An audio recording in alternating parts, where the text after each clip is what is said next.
कैसे हैं आप सभी। उम्मीद करता हूँ आप सब बहुत अच्छे होंगे और अपनी तैयारी बहुत अच्छे से कर रहे होंगे। आज हम जिस नोटिफिकेशन के बारे में बात करने वाले हैं, इस नोटिफिकेशन का नाम है NICL असिस्टेंट। ठीक है, इसका जो लास्ट रिक्रूटमेंट हुआ था वो 2023 को हुआ था। जी नहीं, 29 जनवरी 2024 को आया था। इसका जो नोटिफिकेशन यहाँ पे आप डेट देख सकते हैं, तो 29 जनवरी 2024 को इसका नोटिफिकेशन आया था। तो आज हम डिस्कस करेंगे इस नोटिफिकेशन के बारे में। हम देखते हैं इसमें कैसे होता है। तो टोटल जो आपका पोस्ट था वो 300 पोस्ट के लिए रिक्रूटमेंट हुआ था आपका। तो यहाँ पे आप देख सकते हैं 300 पोस्ट, मैं हाईलाइट कर दे रहा हूँ। यहाँ पे आप 300 पोस्ट देख सकते थे। तो ये एक चीज़ है, इसका जो वैकेंसी आता है दोस्तों, ये आपका स्टेट वाइज आता है। ये आपका स्टेट वाइज वैकेंसी आता है। इसका जो वैकेंसी है ये आप स्टेट वाइज यहाँ से देख सकते हैं। ठीक है, ये आप इसका स्टेट वाइज, हाँ, टोटल आपका जो है 23 स्टेट्स के लिए वैकेंसी इनका आता है। लास्ट ईयर 23 स्टेट्स के लिए था। यहाँ पे आपको वैकेंसी 300 दिखाई दे रहा है, पर इस बार जो उम्मीद है ये वैकेंसी थोड़ा इंक्रीज़ हो सकता है। लगभग 450 से 500 के करीब वैकेंसी आपका रह सकता है इस बार। ठीक है, तो हम थोड़ा और नीचे जाते हैं। इसमें आपको जो रजिस्ट्रेशन विंडो दिया जाता है, यहाँ पे आपको बहुत कम टाइम दिया जाता है।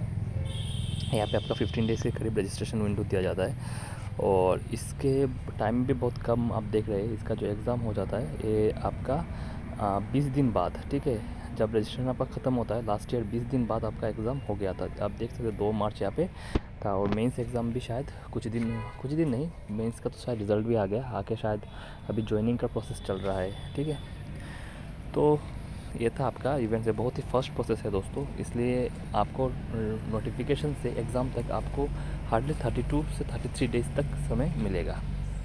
ठीक है, अब हम थोड़ा और नीचे जाते हैं। हम एलिजिबिलिटी क्राइटेरिया, ये तो नेशनलिटी का आपको पता ही है, हम इस पर नहीं आते। इसका सबसे बड़ा इम्पोर्टेंट पॉइंट इसका जो एज है आपका, जो इसका एज है, एज मैक्सिमम एज इसका 30 ईयर्स है और मिनिमम आपका 21 ईयर्स। हाँ, और ये लास्ट ईयर जिस स्टेट नोटिफिकेशन आया था उस स्टेट से उसका एज काउंट हुआ था। हाँ, एज कट ऑफ डेट जिस डेट आया था उस डेट। तो ये भी एक चीज़ है। एज रिलैक्सेशन का कुछ है, SC के लिए 5 ईयर्स, OBC के लिए नॉन क्रिमिनल ईयर्स के लिए 3 ईयर्स। यहाँ पे आप देख सकते हो।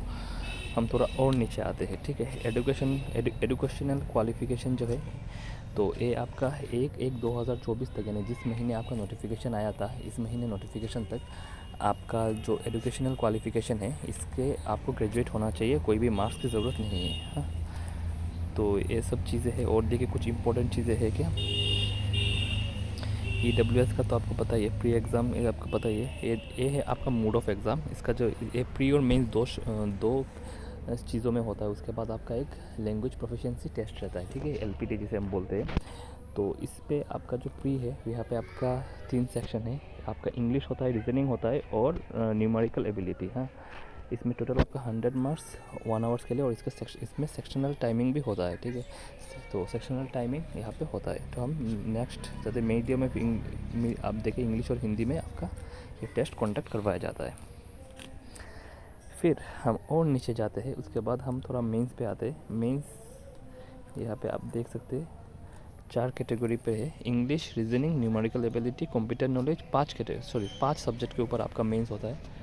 ठीक है, 5 सब्जेक्ट के ऊपर आपका मेंस होता है, English, reasoning, numerical ability, computer knowledge और जनरल अवेयरनेस। ठीक है, टोटल आपका 200 क्वेश्चन रहता है और टोटल मार्क्स आपका 250 रहता है। आप यहाँ पे देख सकते हो। ठीक है, आप चाहे तो इन सब चीज़ों का स्क्रीनशॉट ले सकते हो, आपको फ़ायदा मिलेगा क्योंकि प्रिपरेशन करने में आपको ज़्यादा हेल्प मिलेगा। ठीक है, हम थोड़ा और नीचे जाते हैं। इसमें नेगेटिव मार्किंग ज़रूर होता है दोस्तों, तो हम थोड़ा और नीचे जाते कोई देखते हैं रीजनल लैंग्वेज टेस्ट। ये देखिए जैसे मैंने बताया था, अब हम देखते हैं किस स्टेट में कौन से लैंग्वेज टेस्ट आपका होता है, कौन से लैंग्वेज में होता है। तो ये आपका है एग्जामिनेशन सेंटर के बारे में। यहाँ पे आप देख सकते हो अलग अलग स्टेट में अलग अलग आपका है। यहाँ पे 850 आपके अनरिजर्व कैटेगरी के लिए और बाकी सब के लिए 100। ठीक है,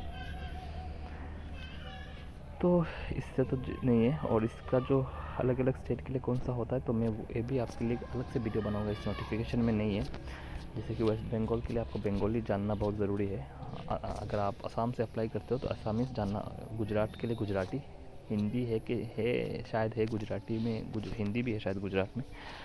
तो ये था दोस्तों आपका नोटिफिकेशन डिटेल्स। इसका नोटिफिकेशन आप कब उम्मीद कर सकते हैं, इसका नोटिफिकेशन तो दोस्तों अभी आप नवंबर के बाद, नवंबर दिसंबर के मिड में या 2025 में आप उम्मीद कर सकते हैं। 2024 में मैं बोलूँगा चांसेस थोड़ा कम है, पर 2025 में ये नोटिफिकेशन आएगा।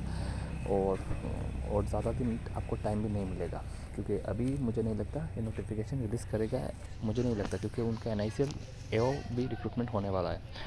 तो दोस्तों कोई डाउट है तो आप ज़रूर पूछिएगा इस वीडियो के कमेंट सेक्शन में, और अगर ये नोटिफिकेशन मैं अपने टेलीग्राम ग्रुप में भी शेयर कर दूंगा, आप उस लिंक पर क्लिक करके मेरे टेलीग्राम ग्रुप में भी ज्वाइन कर सकते हैं। धन्यवाद।